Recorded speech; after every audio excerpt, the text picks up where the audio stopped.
précision micrométrique, ça se dit pas, mais que l'homme n'est absolument pas capable de suivre et ne peut même pas comprendre. Les langages ne sont pas l'apanage de l'homme. La raison n'est pas l'apanage de l'homme. On voit des bonobos qui sont tout à fait capables de civilisation, très honnêtement, de culture, de transmission, d'héritage de culture.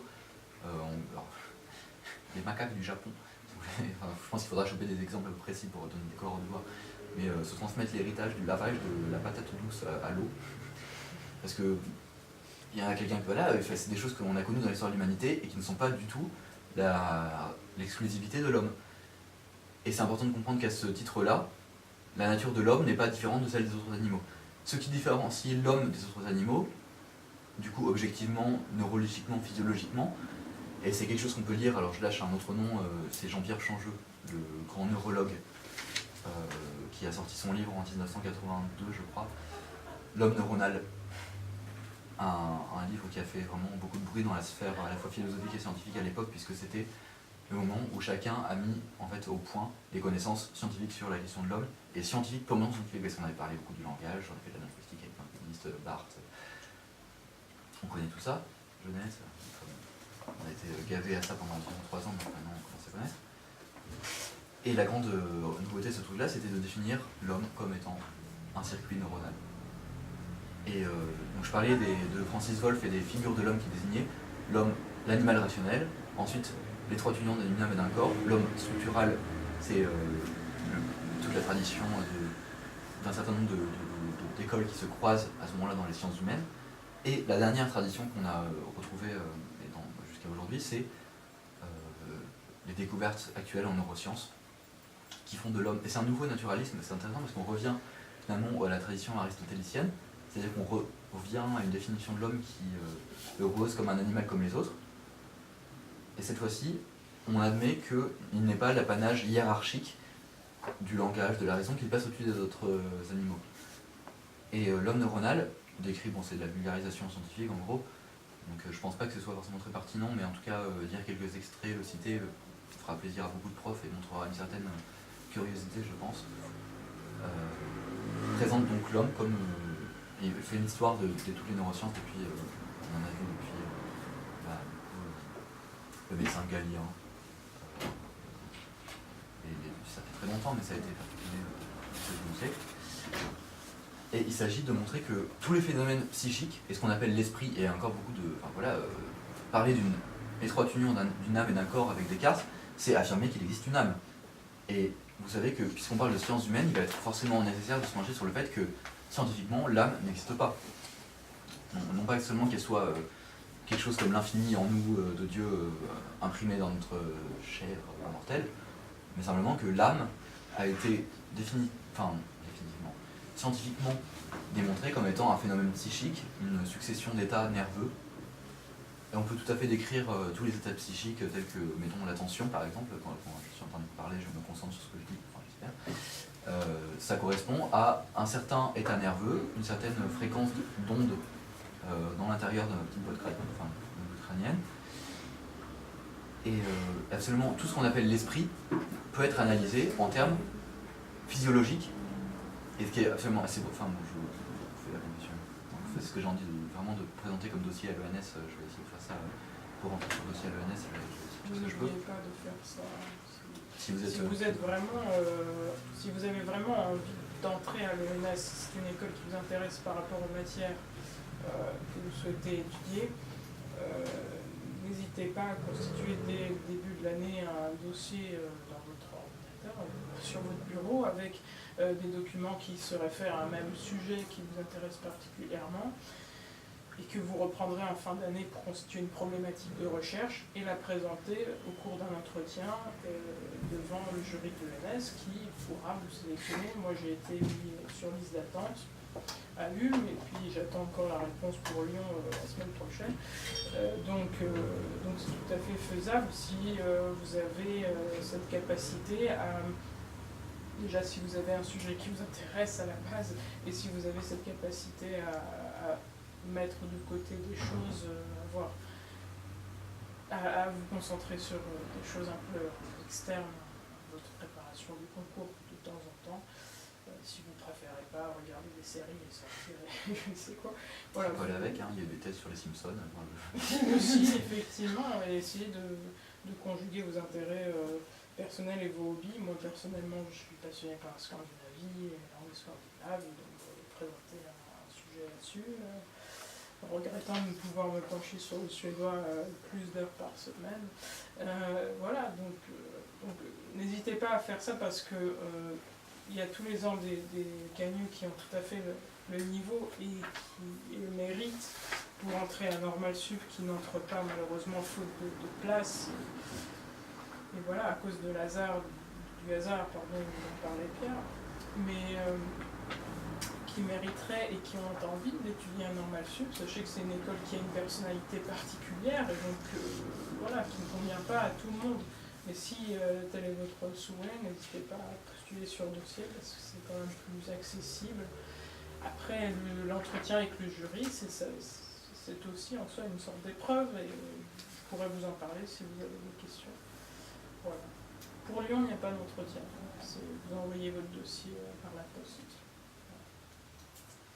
Ce qui est plutôt rassurant parce que ça évite le stress de l'entretien. Exactement, oui, à Lyon, un peu plus modernisé.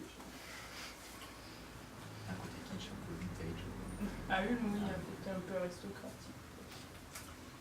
Bon, je vois que le temps s'écoule et j'ai dépassé les 2 heures attribuées. En même temps, j'étais faire des matières à la fois. Je voulais faire un peu sur ce que je voulais faire. 2 heures suffisent pas. Vous allez avoir une année de cours dessus, donc tout ce que je peux dire a absolument pas de pertinence sur le plan du contenu. J'essaie de contenir un peu la façon dont j'ai vécu ces années-là. Voilà. Je pense que il faudra se... Donc la question de l'homme sera de toute façon, parce que le libellé du programme, sciences humaines, l'homme, le langage, la société. Le langage de la société, c'est l'homme, on est d'accord. Enfin, de toute façon, c'est l'homme. Ça pourrait se résumer à ça. Ils ont précisé parce qu'ils voulaient se prémunir en fait contre les mauvaises réactions des gens qui diraient « Ah, on a un sujet sur le langage alors que c'est la question de l'homme ». Mais il s'avère que c'est aussi un domaine de l'agrégation de philosophie. Je ne sais pas si vous avez déjà regardé éventuellement, pour certains si ça vous intéresse, des sujets, des corrigés de l'oral de philosophie, de la leçon de philosophie à l'agrégation.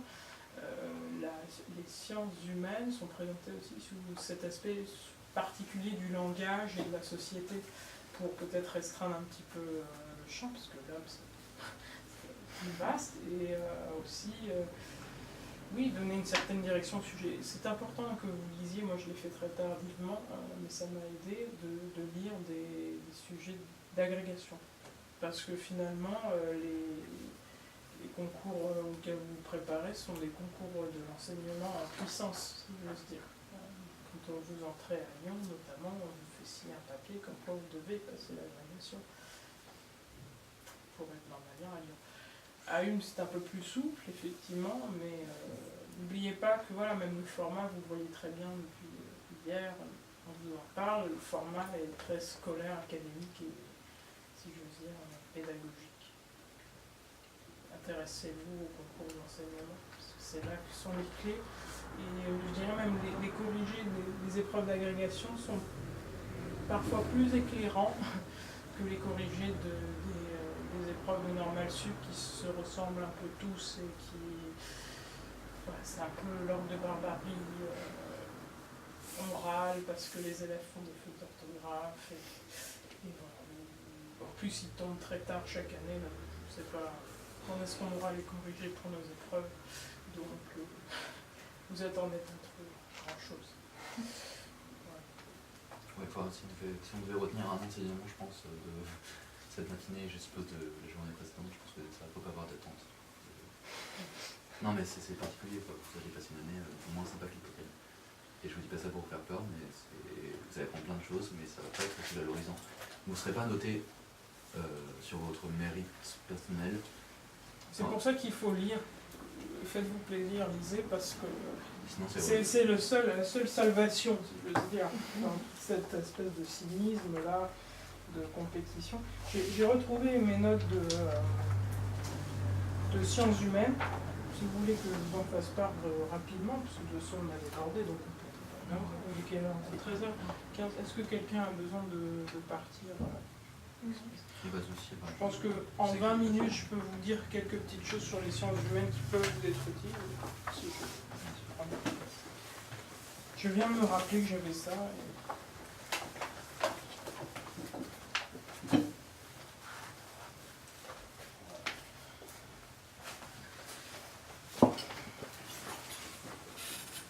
Donc, je voudrais vous parler d'un plan plus historique des sciences humanistes, si je veux dire, des sciences humaines.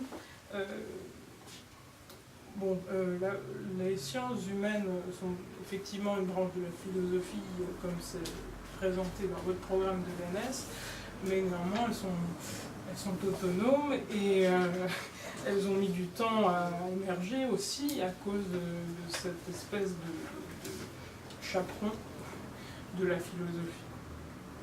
Et la sociologie, comme le disait Pierre, est apparue comme discipline autonome dans les années 60 environ. Il sera intéressant d'ailleurs recontextualiser cette émergence, puisque peut-être qu'une sociologie ne pouvait apparaître qu'à ce moment-là où les sociétés ont dû prendre des distances par rapport au modèle qu'elles suivaient un peu aveuglément après les catastrophes que l'on sait. Mais néanmoins, c'est une science qui existait auparavant, hein, on reprend un peu ce qui a été dit, qui a été fondée au XIXe siècle par, notamment en France, Auguste Comte, qui appelait ça de la physique sociale. C'est très amusant, et ça reprend la dichotomie, bien sûr, qu'on retrouve dans sciences humaines, physique sociale. Ensuite, le grand événement fut Durkheim, comme on l'a évoqué, avec la fondation en 1898 d'une revue qui existe toujours, il me semble, c'est l'Année sociologique, qui fait partie de ces grandes revues universitaires françaises, républicaines.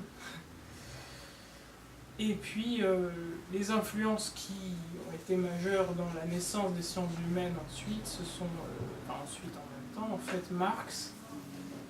C'est incontournable, hein, je veux dire ici, ne faites pas la fine bouche, vous allez devoir en passer par là, pardon. Par Marx, qui n'est pas forcément lu que par des communistes, et qui est un penseur incontournable de l'Occident moderne et contemporain. De la même façon, Max Weber est une lecture absolument indispensable, il me semble, puisqu'il évoque surtout le sens subjectif des conduites sociales.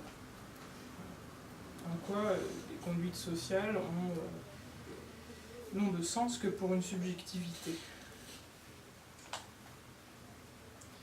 Et Max Weber, finalement, va faire office un peu de rival de Durkheim.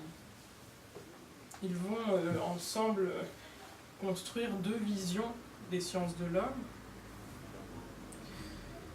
Et l'une subjectiviste pour Weber et l'une objectiviste pour Durkheim. C'est là qu'il faut nuancer peut-être.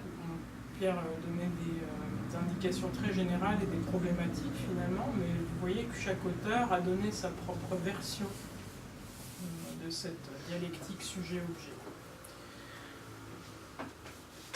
Cette dialectique, on peut aussi la résumer en deux verbes, comprendre et expliquer. Comprendre lorsqu'on s'intéresse à des sujets et expliquer quand on s'intéresse à des objets. C'est la même dichotomie qu'on retrouve dans sciences de l'homme et sciences de la nature. Et comme disait Pierre, donc si l'homme fait partie de la nature, alors on peut l'expliquer comme un phénomène de la nature. Donc c'est la démarche classique. Il va falloir effectivement savoir les grandes lignes de l'opposition entre Weber et Durkheim, effectivement, puisque c'est maintenant un lieu commun pour les études sociologiques. Il serait aussi, je pense, relativement pertinent de remarquer leurs points communs. On Weber, et pour le coup qui sont reliés plutôt à ce qu'a apporté Durkheim, en fait, le premier. Pas que il fasse l'objet d'une préférence de ma part, mais il s'agit dans tous les cas, et c'est la révolution durkheimienne. Je vais en parler rapidement aussi sur ces... Parce que ça correspond tout à fait à ce que tu es en train de dire. En gros, la grande thèse des règles de la méthode sociologique, qui est donc le livre un peu, si vous voulez, que tu as cité cette année, quant à la sociologie, c'est de dire la première règle, donc c'est les règles, il y en a 5. La première règle, c'est d'observer, d'étudier les faits sociaux comme des choses. Et c'est exactement ce qu'est en train de dire Elias, c'est-à-dire qu'il faut non plus comprendre les faits sociaux, c'est-à-dire non plus faire de l'histoire, faire de la sociologie, non plus de l'histoire des sociétés, mais pouvoir expliquer les règles et les lois qui déterminent l'évolution d'une société donnée. Et le marxisme historiciste commence par là, et c'est lui qui a donné l'inspiration, c'est ce genre de lecture qui m'a inspiré à la fois Durkheim et Weber, mais c'est surtout le point commun de Durkheim et Weber, et quoi qu'on dise ensuite sur leurs différences,